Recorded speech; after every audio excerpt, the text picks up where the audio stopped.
Hey guys, so figured I'd show you what we've been doing with the wagon so far. Got all the uprights up. These front ones I have to put the boards across the front and in the back.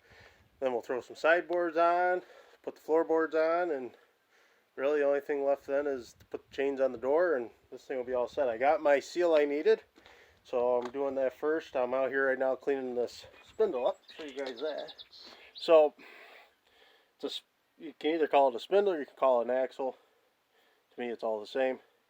So if you got it all cleaned up, it's all shined up there. Just took a piece of sandpaper, cleaned up right here where the seal is going to go.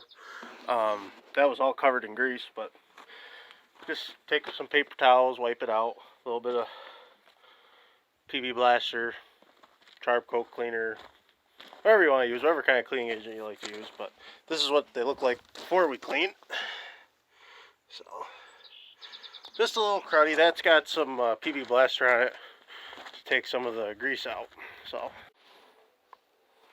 So this is that seal I was telling you guys about I needed. I didn't show you guys how I put it in. So basically all I did to put it in, I set it down like that, and then I put a block of wood over it, and I hit it with a hammer. Before I did that, I had to put one of these cone bearings in. And all they do, this is actually, so all these all have the seals on and are almost ready to go. I got some grease shoved into the middle there. All I have to do is take this out, put it over that spindle. Then I put that guy in, which they just sit in there. Then there's a washer and a nut that goes in there, and I'll show you guys that in a bit. So here it is put on. Obviously we got the hub back on the spindle. That cone is in there. Then what you do is you put, trying to get this out of my pan. There's this washer which is behind this nut, so that goes on. Then you put, this is called a castle nut because it looks like the top of a castle.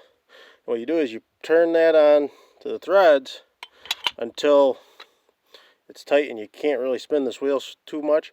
Then you back it off to where you can spin it, but there's no slop, because you don't want this to wiggle, because then that's just going to ruin your bearings. Then what you do, if you can kind of see it right there, is a cotter pin like this. What it is, there's a hole drilled through the axle, so you have to line the castle nut, one of these grooves, with that. You put the pin through, then you bend it, then you put some grease in the cover, tap that on there, and this one's all done, and I just have 3 more to go. And then after that I'll put the tires back on and finish working on the rest of the wood.